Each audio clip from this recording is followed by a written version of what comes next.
O momento é agora, a Marvel chegou aos cinemas para continuar a história da Capitã Marvel e explorar mais um pouco do multiverso. Mas será que o hype também continua ou foi um completo desastre? A Disney tá acabando com a MCU? Vamos discutir tudo isso agora, vamos lá.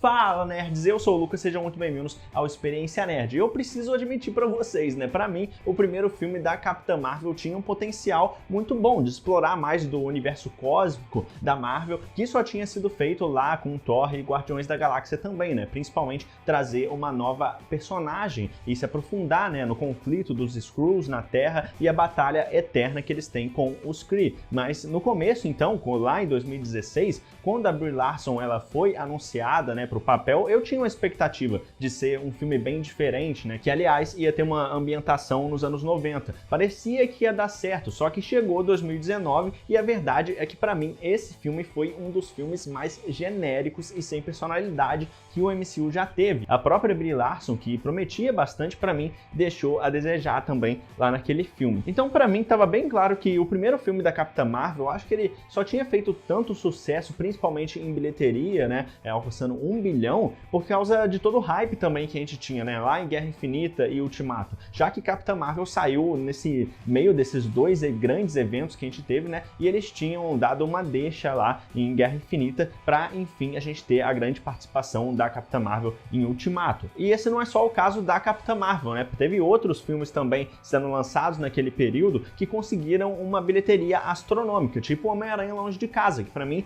tem muitos erros, para mim não faz sentido se for comparar bilheteria e qualidade com o que o filme é de verdade, mas o hype estava tão gigante que eles conseguiram esse feito. Do mesmo jeito, o Homem-Formiga e a Vespa, o segundo filme do Homem-Formiga, também conseguiu uma repercussão positiva até, porque todo mundo estava naquele hype gigante. Mas o problema é agora, né? E agora que a Marvel tá nessa fase mais negativa, né? Que todo mundo tá ficando um pouco mais exigente depois dela entregar vários filmes que decepcionaram bastante. Já era meio que uma prévia, assim, que podia dar muito errado, e eu queria ter gostado mais da personagem da Capitã Marvel ao longo do tempo, né, depois dessa jornada até agora que ela teve, mas mesmo assim eu tentei ir de mente aberta para assistir o segundo filme, né. Eu não estava animado nem um pouco, mas eu preciso ser sincero aqui com vocês, né, será que o filme ele conseguiu surpreender? Será que ele conseguiu sair de toda essa questão negativa do MCU? As críticas já estão detonando, mas eu quero que você deixe o seu comentário aqui se você já assistiu, qual a sua nota do filme, e se você não viu ainda, será que o hype da Marvel diminuiu ou é só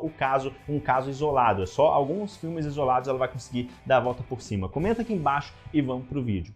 É, galera, complicado. Bom, indo direto ao ponto, então, eu acho que tem coisas positivas, sim, que acontecem nesses filmes das Marvels, mas eu não sei se é melhor ou pior que o primeiro filme ainda, mas querendo ou não, se tem uma coisa que esse filme mostra pra mim, é que ele parece duas coisas. Um filme muito a cara da Disney, né, e não da Marvel, e ao mesmo tempo mais um filme de herói que não muda muita coisa no universo e parece mais um episódio de uma série da Marvel mesmo, né, porque começando pela própria duração, né, ainda bem que esse filme foi mais curto. É o filme mais curto da Marvel que a gente já teve, né? E eu acho que isso até ajudou ele a se sair um pouco melhor, sem se alongar demais, porque a história é basicamente isso, né? As três trocando de lugar depois que a Mônica entra em contato com outra dimensão. E a partir do bracelete alienígena da vilã do filme, a Dar-Benn, e o bracelete da Kamala Khan, a gente tem os poderes das três heroínas se entrelaçando. E a partir daí elas precisam impedir a ameaça do Império Kree contra os Skrulls e outras realidades, né? E até parece bem grandioso vendo assim, que elas vão ter que salvar o universo, né? Mas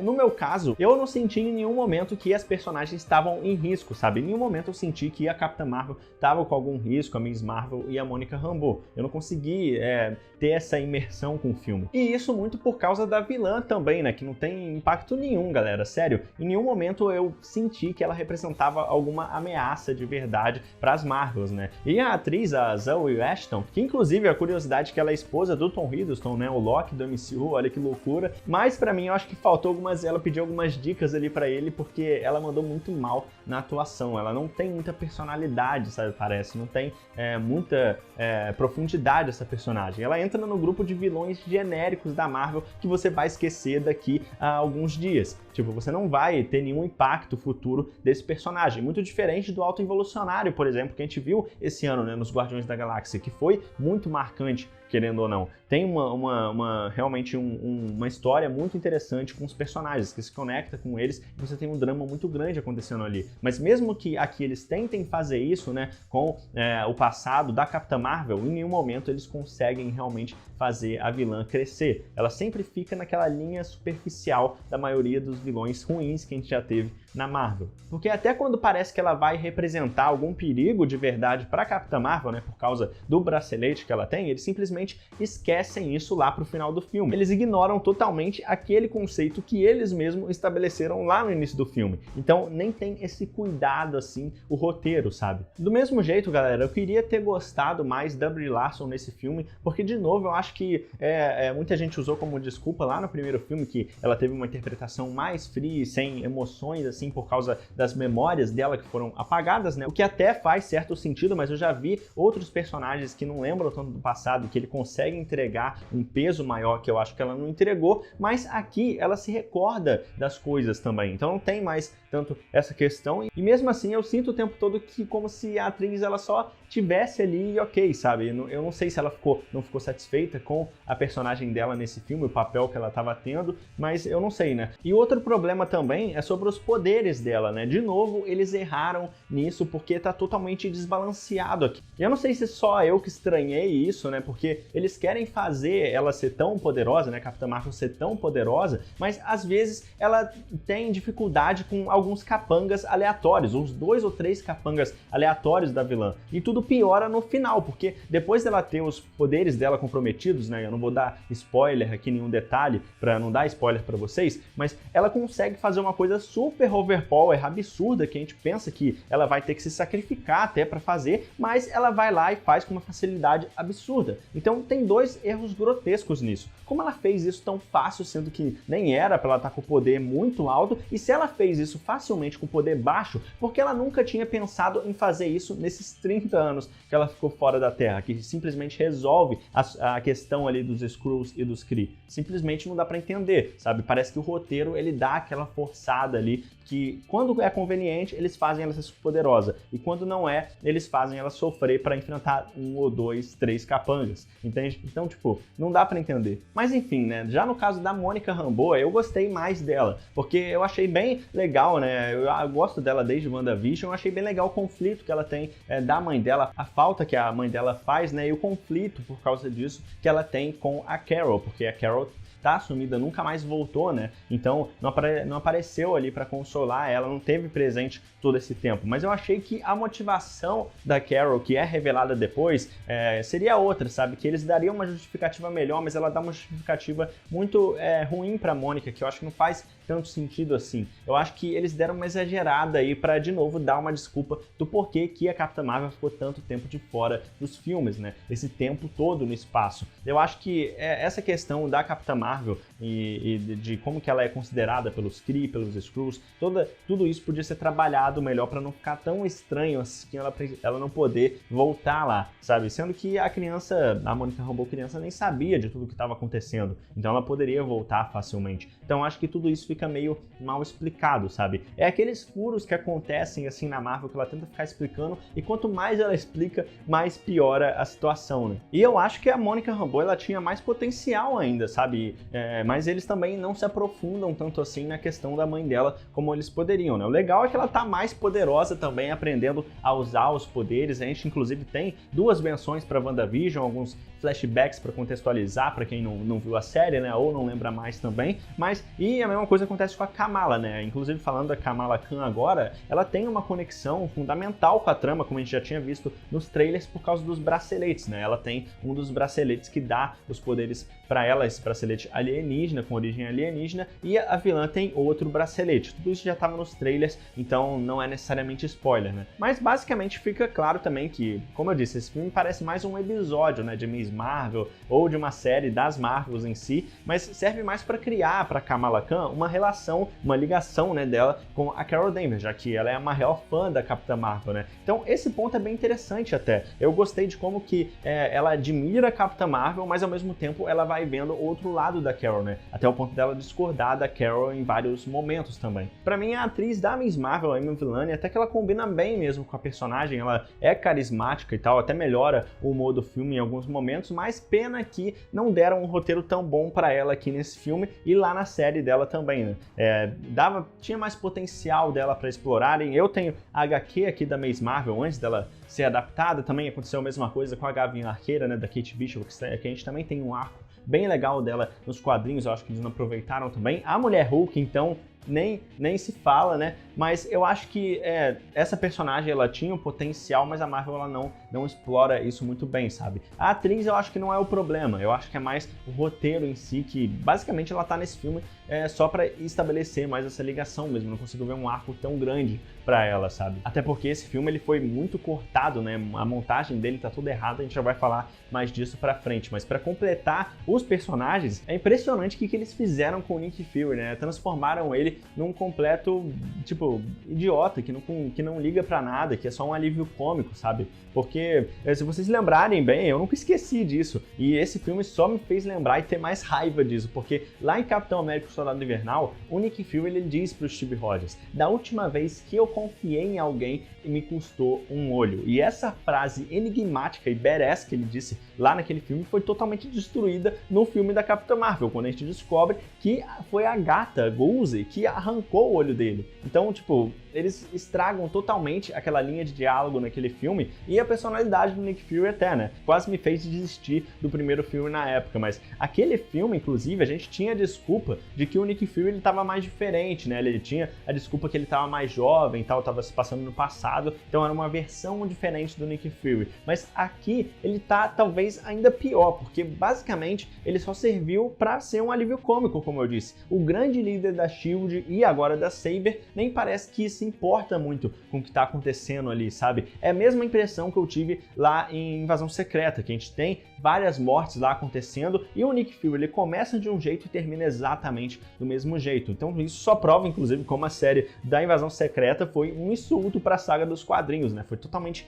irrelevante, não muda nada que acontece de lá para cá, sabe? É a mesma coisa, como se o Nick Fury nunca tivesse saído da Saber. Inclusive, em Invasão Secreta eles mudam muita coisa, né? Reduzem tudo ali, fazem uma história mais contida e no começo até parece que vai ser uma abordagem diferente, mas basicamente o Nick Fury ele não consegue mudar nada para os Skrulls e nem para o próprio MCU, sendo que o Nick Fury é um personagem super importante, responsável por unir os Vingadores, né? E aqui a trama dos Skrulls então poderia ser melhor explorada, mas pelo menos, né, finalmente a gente tem uma resolução disso, né?